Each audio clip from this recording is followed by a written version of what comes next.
Hello guys, ഇന്നൊരു ചെറിയ night വ്ലോഗാണ്. എനിക്ക് രാത്രിയിലൊക്കെ റൈഡ് പോകാനായിട്ട് ഭയങ്കര ഇഷ്ടമാണ്. അതിപ്പോൾ കാർ ആയിക്കോട്ടെ, ബൈക്ക് ആയിക്കോട്ടെ, ഏതിലാണെങ്കിലും നൈറ്റ് റൈഡ് പോകുമ്പോൾ ഒരു പ്രത്യേക ഫീൽ ആണല്ലേ.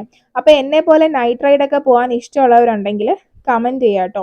ഇപ്പോൾ ഭയങ്കര ചൂടാണ്, അതുകൊണ്ട് തന്നെ പകൽ സമയത്ത് ഒട്ടും പുറത്തിറങ്ങാൻ പറ്റാത്ത അവസ്ഥയാണ്. ഇപ്പോൾ നമ്മൾ ഫ്രീ ആണെങ്കിൽ പോലും പുറത്തിറങ്ങാനായിട്ട് ആർക്കും അത്ര ഇഷ്ടമല്ല, കാരണം അത്രയ്ക്ക് ചൂടാണല്ലോ.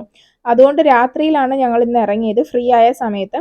രാത്രിയിലാണെങ്കിലും ആവിക്കും ചൂടിനും ഒരു കുറവുമില്ല. ഇപ്പൊ നിങ്ങളുടെയൊക്കെ നാട്ടിൽ രാത്രിയിൽ ഈ പറഞ്ഞതുപോലെ ഭയങ്കര ചൂടും ആവിയൊക്കെ ഉണ്ടോ എന്നുള്ളത് കമന്റ് ചെയ്യാം. പിന്നെ പുറത്തു പോയി കഴിഞ്ഞാൽ ഫുഡ് നിർബന്ധമാണല്ലോ, അതുകൊണ്ട് ഞങ്ങൾ വിചാരിച്ചു വെജ് വേന്ന് കഴിക്കാന്നുള്ളത്. കൊല്ലംകാർക്ക് അറിയാം, വെജ് വേയിലെ പ്ലെയിൻ ദോശയും മസാല ദോശയും സാമ്പാറും ഒക്കെ ഒരു പ്രത്യേക ടേസ്റ്റ് ആണ്. അപ്പൊ ഞങ്ങൾ ഓർഡർ കൊടുത്തത് പ്ലെയിൻ ദോശയാണ് കേട്ടോ. സ്പെഷ്യലി പറയേണ്ടത് അവിടുത്തെ സാമ്പാറാണ്. സാമ്പാർ ഒരു രക്ഷയില്ല. അപ്പോൾ പ്ലെയിൻ ദോശയ്ക്ക് ആയത് 35 രൂപയും പിന്നെ നമ്മളൊരു കോഫിയും കൂടെ ഓർഡർ ചെയ്തിട്ടുണ്ടായിരുന്നു. കോഫിക്ക് 15 ആണ് വരുന്നത്. ഒരു പ്ലെയിൻ ദോശയ്ക്ക് 35, ഒരു കോഫിക്ക് 15. അപ്പോൾ അത്രേ ഉള്ളൂ നമ്മളെ വ്ളോഗ്. Thank you.